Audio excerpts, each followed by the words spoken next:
नमस्कार मित्रांनो, आज आपण पाहणार आहोत वडगाव पाटोळे, तालुका खेड, जिल्हा पुणे, शैक्षणिक वर्ष 2026-27 या वर्षाचा पहिला दिवस।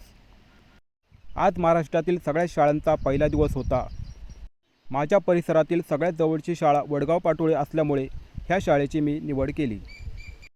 सर्व शाळेतील मुलांचा व्हिडिओ यासाठी काढला की ही मुले उद्या मोठी झाली तर त्यांना त्यांचा व्हिडिओ पाहता येईल। प्रथमतः सभेला सुरुवात करण्याच्या अगोदर मी या सभेचे अध्यक्षपद माननीय श्री उद्योगपती श्री संतोष श्री शांताराम पाटोळे यांनी स्वीकारावे अशी त्यांना विनंती करतो।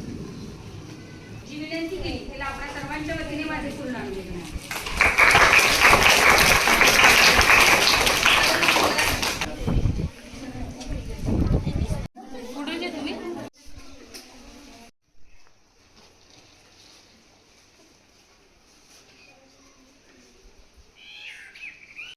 त्याबद्दल आलेल्या सर्व विद्यार्थ्यांचं मी प्रथमतः ग्रामपंचायत वडगाव पाटोळे आणि शालेय व्यवस्थापन समिती, जिल्हा परिषद प्राथमिक शाळा, अध्यक्ष उपाध्यक्ष, सर्व संचालक मंडळ, सर्व ग्रामपंचायत सदस्य, सरपंच, उपसरपंच, त्याचप्रमाणे सर्व गावातील ग्रामस्थांच्या वतीने आपलं 2026 या वर्षासाठी आपल्याकडून या शाळेमध्ये चांगला अभ्यास करून चांगले गुणवत्तापूर्ण शिक्षण घेऊन आपण आपल्या गावाचं नाव उज्ज्वल करावं असं मी सर्वांच्या वतीने आपल्याला हार्दिक अशा शुभेच्छा देतो। धन्यवाद।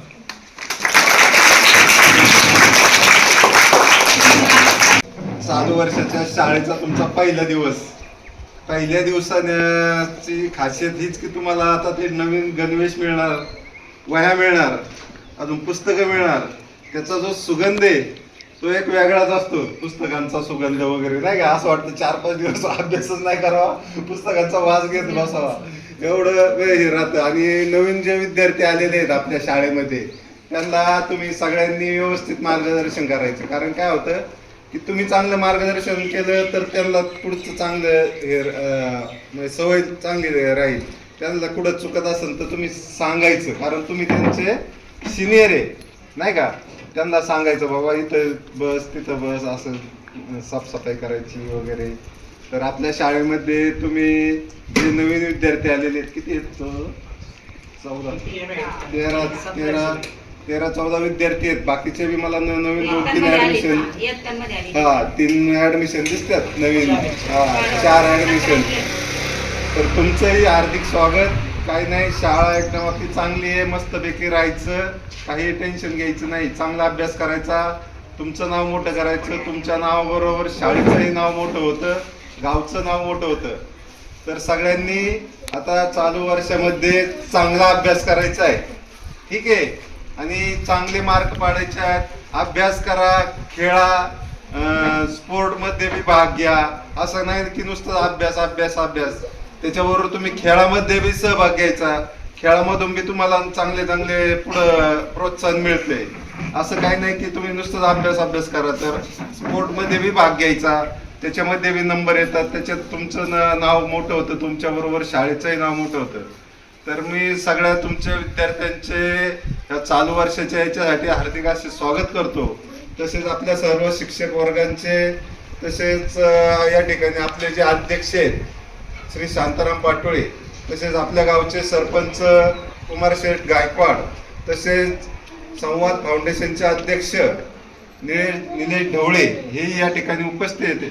त्यांचे सर्वांचं मी पुन्हा एकदा सर्वांचे हार्दिक असे स्वागत करतो आणि चालू वाटचालीस तुम्हाला चांगल्या शिक्षणाला हार्दिक अशा शुभेच्छा देतो आणि या ठिकाणी थांबतो। धन्यवाद। यांच्यातर्फे स्वागत करायला काही सांगा,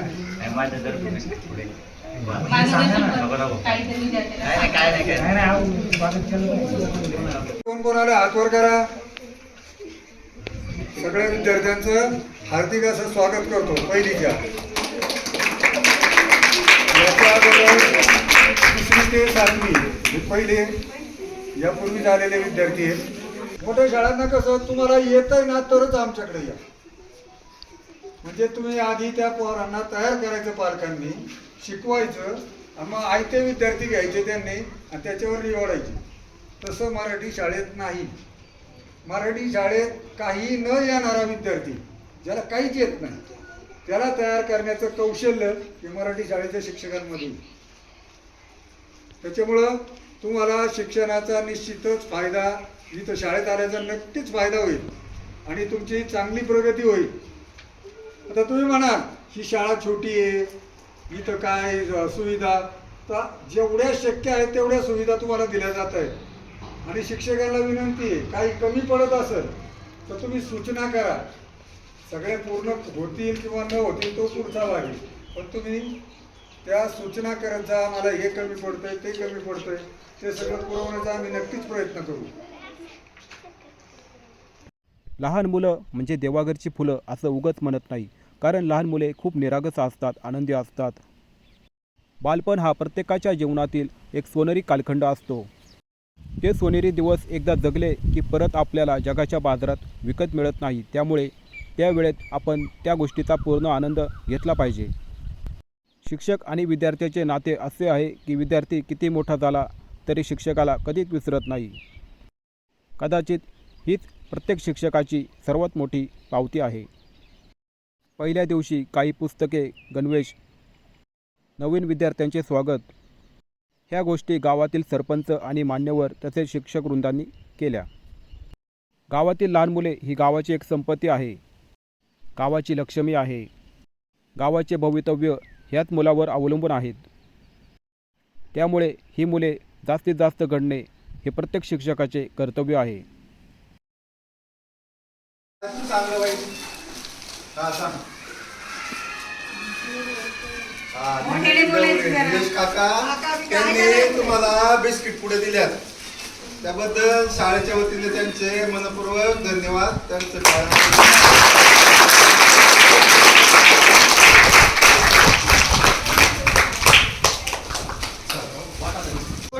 कोण येत आहे? थांबा, हात वर करून सांगायचंय. माहित नाही ना मला. बघा आता. बघा. तुम्हाला नाही माहित का? तुम्हाला माहित नाही लहान का? मुलं. मोठ्याला माहित आहे, बारकाईला. नवीन ती घे. आपल्या गावचे प्रमुख व्यक्ती ते माहित नाही तुम्हाला. आपल्या गावातील आता निवडणुका होतात, माहिती आहे तुम्हाला निवडणुका. आता तुम्ही कसं शाळेमध्ये शाळेचं शिक्षकांमध्ये मुख्य कोण असतं, हा तसं आपल्या गावच्या वतीने सरपंच असतात की आपल्या गावातील विकास कामं किंवा काही कामं करायची असेल तुमच्या, तर त्याची त्यांच्या आपण मागणी करतो आणि त्यांना तो अधिकार ग्रामपंचायती दिलेला असतो की आपल्या गावातील विकास कामं करायचा, पुढं काही हे करायचं. तर सरपंच मी परत आता पुढल्या वेळेस आल्यावर सगळ्यांच्या हातवर पाहिजे बरं का, की आपल्या गावचे सरपंच कुमार रमेश गायकवाड. काय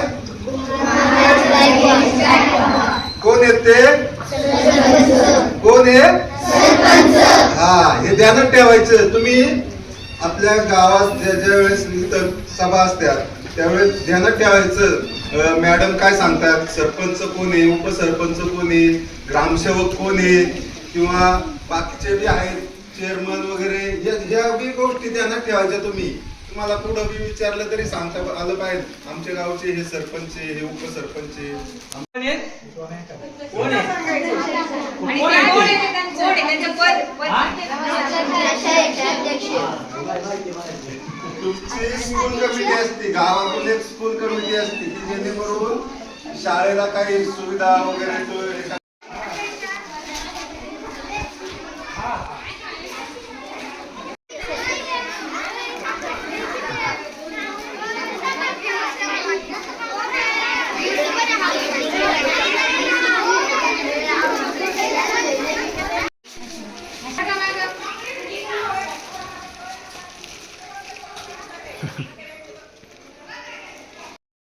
कार्यक्रमाला प्रमुख पाहुणे म्हणून फौजी श्री संतोष ढवळे, संवाद फाउंडेशनचे अध्यक्ष माननीय निलेश ढवळे, तसेच वडगाव पाटोळेचे सरपंच श्री कुमार गायकवाड, शाळेतील सर्व शिक्षकवृंद आणि सर्व विद्यार्थीगण हे सर्वजण आवर्जून उपस्थित होते. सर्वांनी उपस्थिती दाखवल्यामुळे कार्यक्रम हा हसत आणि प्रसन्न वातावरणात पार पडला. राष्ट्रीय हस्तकला पारितोषिक विजेते माजी फौजी श्री संतोष दत्तात्रय ढवळे यांची हस्तकला पाहण्यासाठी मी आवर्जून त्यांच्या ऑफिसला भेट दिली. तेथे आपल्याला देवाची, आपल्या श्री छत्रपती शिवाजी महाराज यांची, तसेच आपल्या मराठी मातीतील शेतकऱ्याची, बैलाची, वासराची, गायीची अतिशय वास्तववादी, हुबेहूब दिसणारी, त्यांनी बनवलेली सुंदर अशी मॉडेल्स आपल्याला समोर दिसत आहे. त्यांची ही कला न्यूजपेपर आणि न्यूज चॅनलवर सुद्धा पोहोचली आहे. ही कला पाहण्यासाठी आपल्या तालुक्यातील बरेच जण ह्या वर्कशॉपला भेट देत आहेत. धन्यवाद.